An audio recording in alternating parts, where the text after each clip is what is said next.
Hey, I'm Bagrat Lalayan, and I'm host of this channel, Awakening, the Journey of the Soul. And if you're watching this video, it means that you are seeking the truth. And on this channel, we are together on this journey of searching the truth, the light, trying to find the answers to some important questions. And what is the most important is that we know that there are so many roads to God, but the truth is only one. So thank you so much. Please like this video and you are welcome to share your comments and please subscribe to the channel.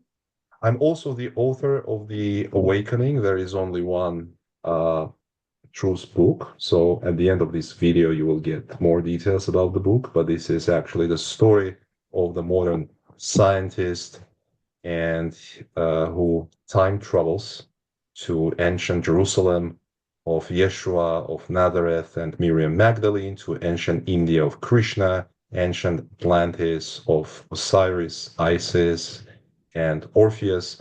So I'm sure that the book will help you also on your spiritual path so you can get all the details also in the comments. So today's is Wednesday, so it means I am with my great friend Joe Pauswinski, and Joe will share his life experience and his wisdom with us again.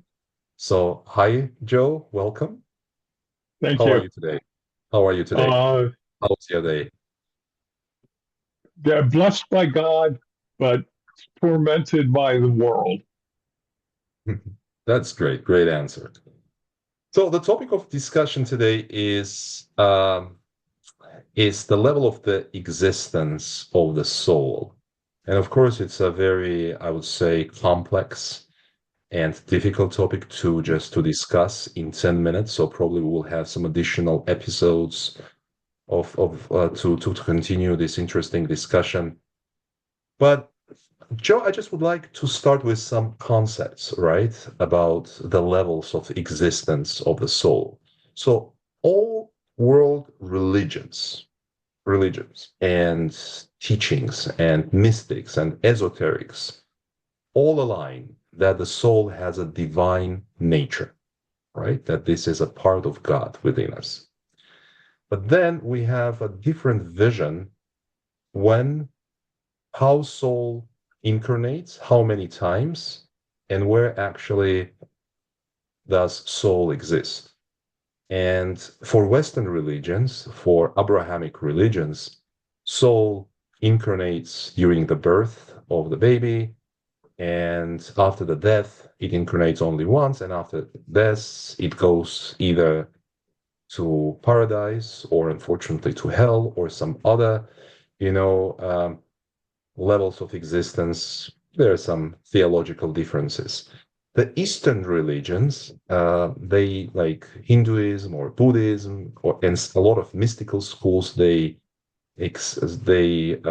align that there is a reincarnation of the soul, and soul incarnates many times in the different bodies and to address its karma and to gather some experience and knowledge.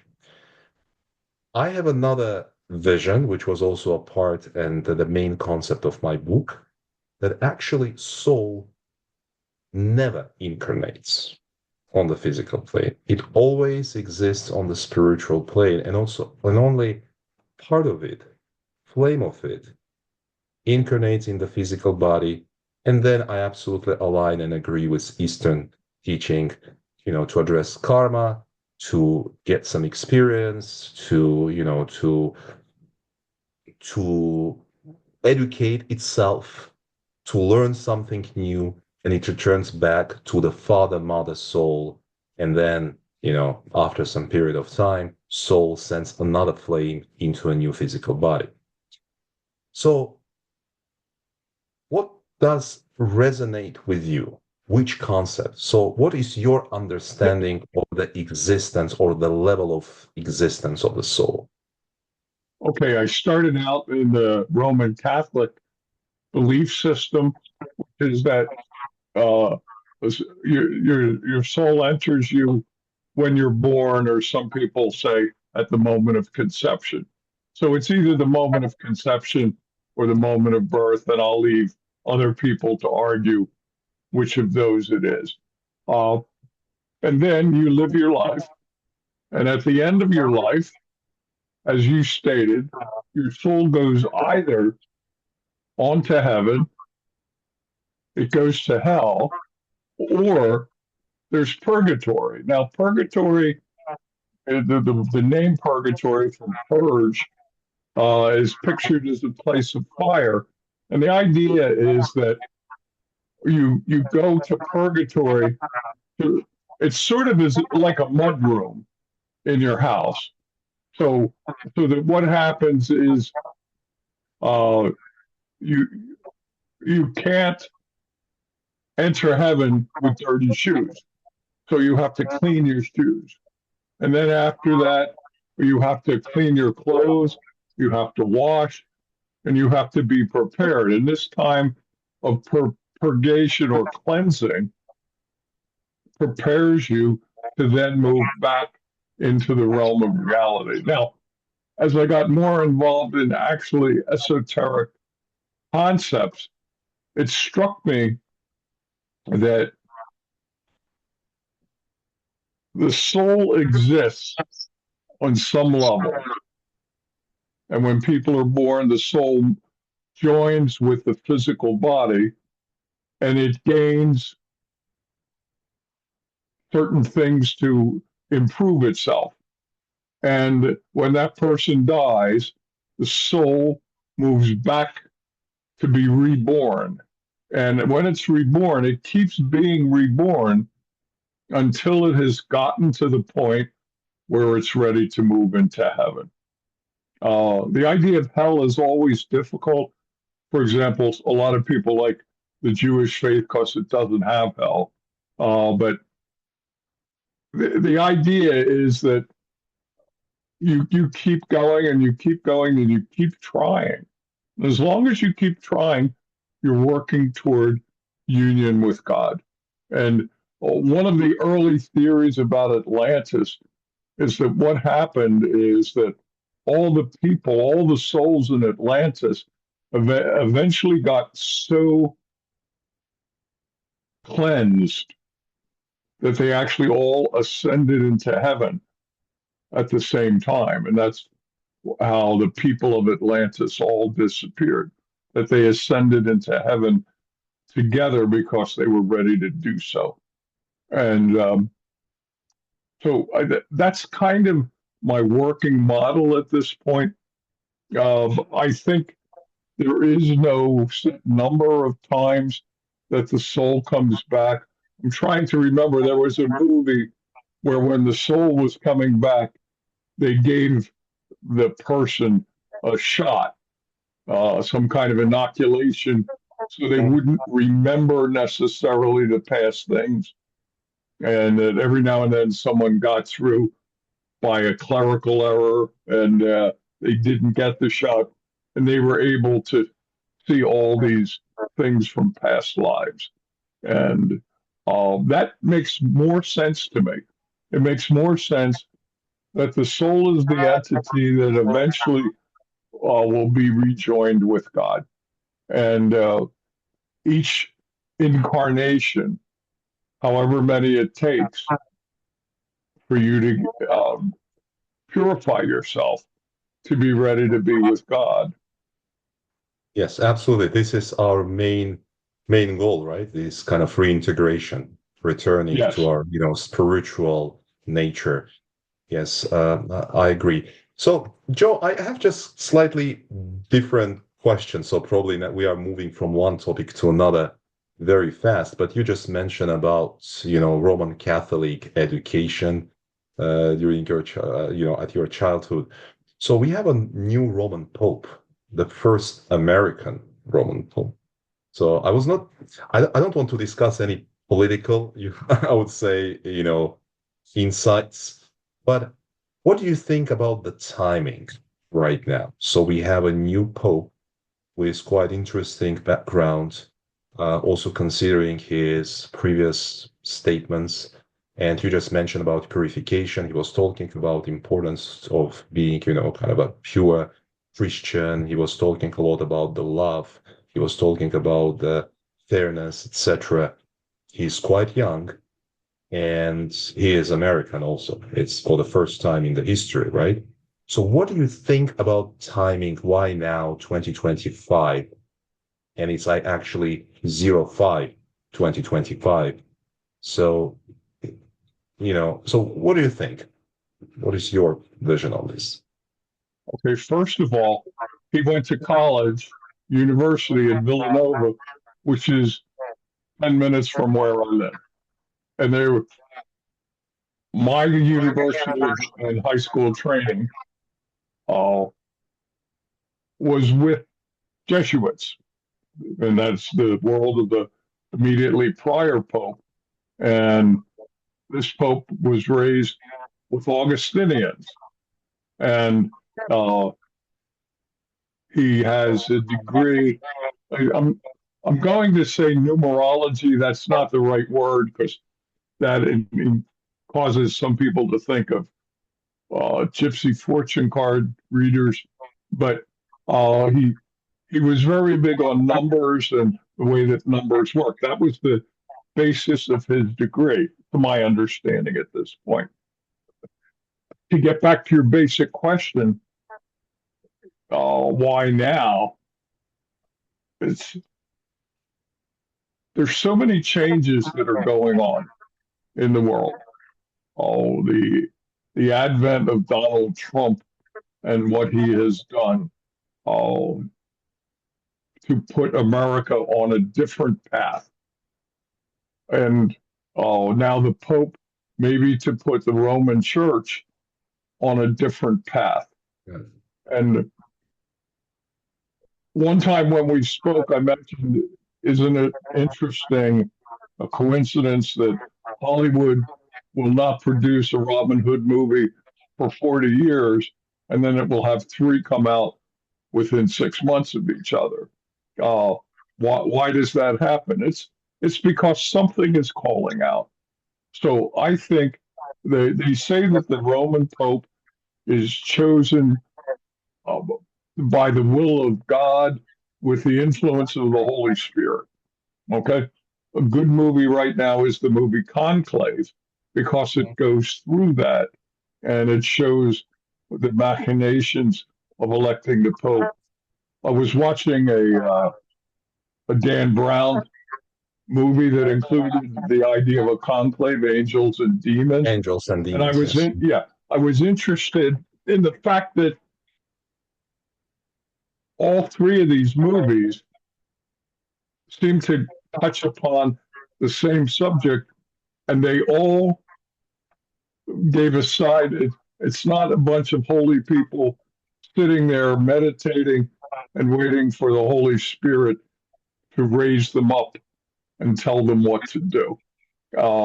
So I think it's the active influence of God at this point for people who are able to do what he suggests and who are willing to listen to what he has to say.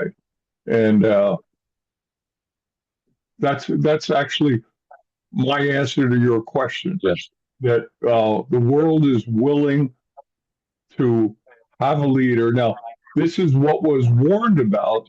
The coming of the Antichrist would be he would rise up from politics and he would promise things and people would flow to him. So naturally, all the Democrats say that Donald Trump, as a Republican, is the embodiment of the Antichrist. So, okay, that's politics.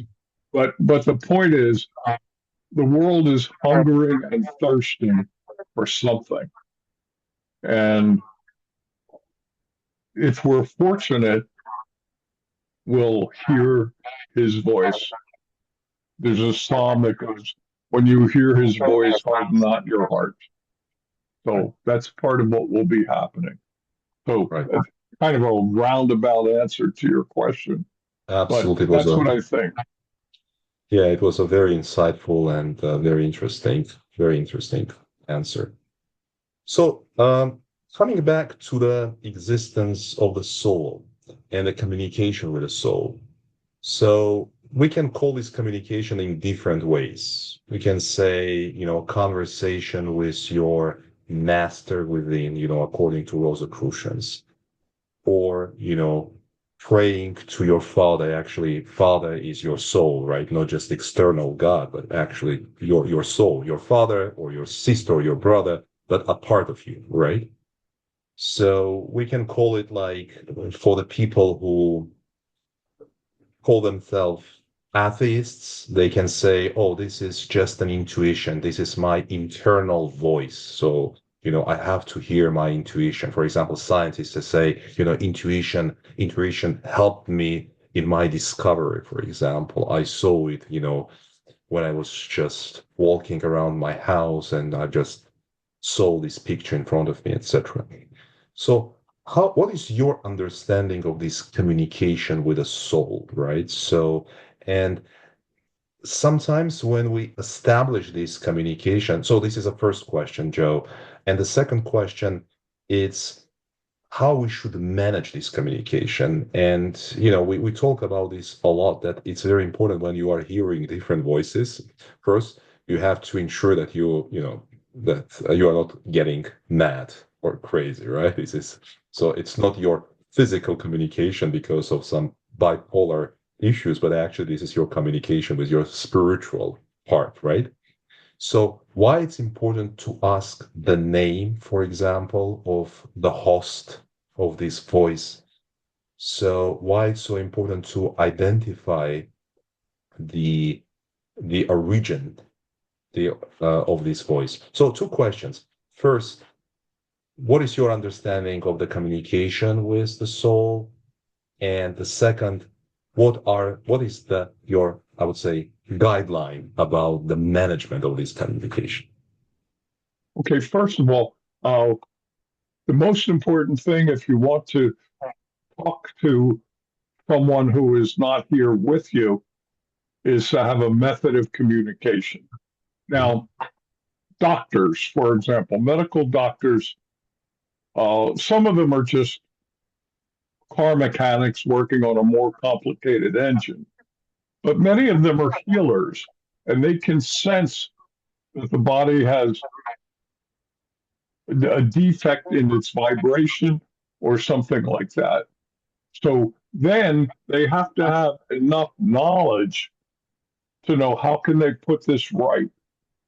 So they have to uh, have education or somebody they can ask about what would be the correct thing for this.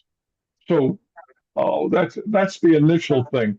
We have to figure out a way to communicate. Now, the communication just be within ourselves.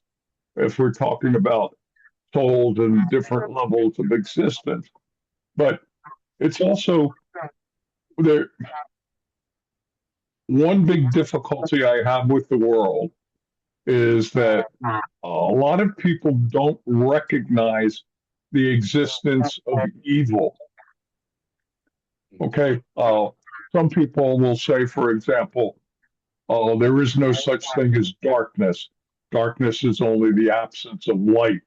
There is no such thing as cold. Cold is only the absence of heat.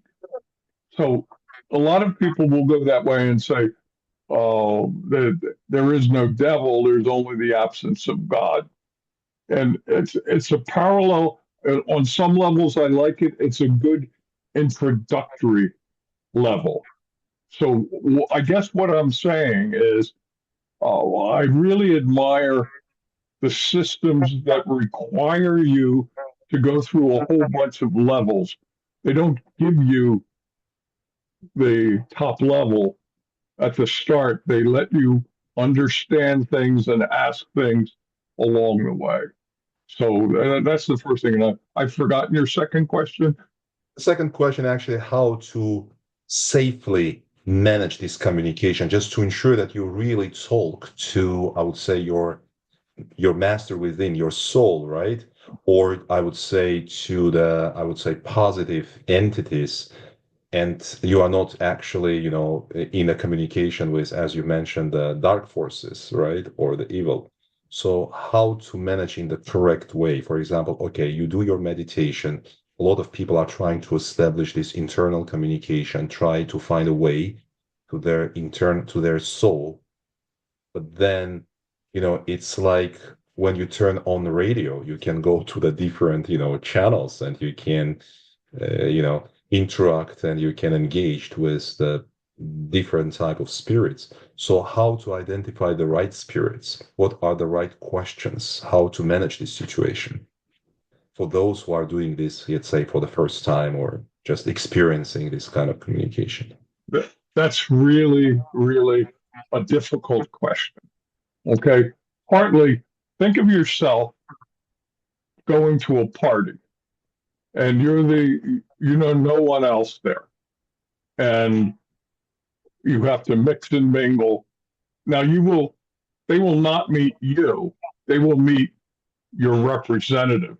You will create an acceptable persona for them to see. And you're not going to tell them all your flaws and everything like that right up front. So that's part of it. You have to know how much of yourself you can reveal. But the most general rule that I've encountered in many different places is, first of all, you have to believe there is evil and there is a negative force. And you don't want that to be what you're in contact with. And the way to do it is very simple. You ask the name. So if you are praying, in one sense, prayer is a one-way thing. You send your prayer up. Well, I was just saying up in the Yes. terms of towards heaven. Uh, but if you're looking to receive something coming back down to you, as you said, you know what the problem is. And I've encountered in many different religions, philosophies, esoteric movements, the concept of ask their name. If Okay. you feel yourself in contact with something, ask them to identify who they are, because the evil forces have free will. They can trick us. They're the grand deceivers. They can lie about anything, except they're not permitted to lie about their name. Oh, So this is that's very one important. thing. This Yeah, is very important. So they cannot lie about their name. So if you yeah. ask directly, what is your name? So we will understand actually that this is not actually the spirit that we were, trying to connect or to establish this connection. Well, Okay. I met a lot of people who were into Kabbalah, and they pointed out that on the tree of life, on one side you have an angel at one side of the door, and then as you go through the door, there's a demon. And the only way you can tell is ask them who they are. There. So, and I've heard that in a number of different places where the people weren't connected with each other. Maybe it was just a coincidence that they all picked that same point. Yeah. But that is one of the things. One of the things we've been told always is pray specifically, and so that's part of it. Ask them who they are. That's your first protection. Thank you. I just would like to highlight to everyone who is watching this video. Again, if you do your meditations, you do your prayers, and you are trying to communicate with your soul or with your master within, or so, please pay attention to these recommendations that Joe also shared with us. Always ask the name. What is your name? Again, this is very, very important. Otherwise, you can be, really trapped in the very, very serious issues, and it's not really safe for your mental health and your spiritual health. So, Joe, in a few words, because you just mentioned coincidence, and actually, this is my last question for today. So, what is your definition of coincidence? Is it like answer to our questions according to this great teaching that ask and you will be given the answers, and knock the door and the door will be open, and seek and you will Well, find, or yeah, it's something else, or it's just the physical reality. as I've said before, I've always found that there are things that will draw my attention, certain numbers that have a meaning to me, uh, certain places being mentioned. Uh, it was interesting when I started getting involved in the study of Mary Magdalene that anytime I would see her name, there would be something else that indicated who she was. And example of that, there's only one time that it's recorded that the Egyptians sent out preachers to convert people. And when Jesus, according to the scripture, was born, Herod went and killed all the young babies because he didn't want to have to deal with the Lord. And so you had Jesus the Christ, you had Mary the Magdalene, and you had John the Baptizer. You had those three people. Three legs make a stool. Four legs will always wobble. Three legs will always make a plane. So it's interesting. You had the heavenly, priestly part, you had the princely part, and you had the feminine part. And you needed all of those things to happen. Now, I found that out from studying Mary Magdalene. And so the fact that now I see that, so if I'm thinking of somebody, if I see one, I'll see are the other two involved, or is there anybody else who could formulate that? And an example, uh, some are familiar with the pietist Johannes Kelpius, who came to the United States. And he was originally supposed to be the king, or I'm sorry, the priest. But on the way over, the fellow who was supposed to be the prince and take care of the physical things, he died. So Kelpius had to take over both roles. And that's what eventually led to his downfall and dissolution. So you look for those kind of parallels. So is it a coincidence that those things happen? No. Is it a coincidence that you see them? It's much easier to find stuff that you are looking for. But to me, a coincidence is there could truly be a coincidence.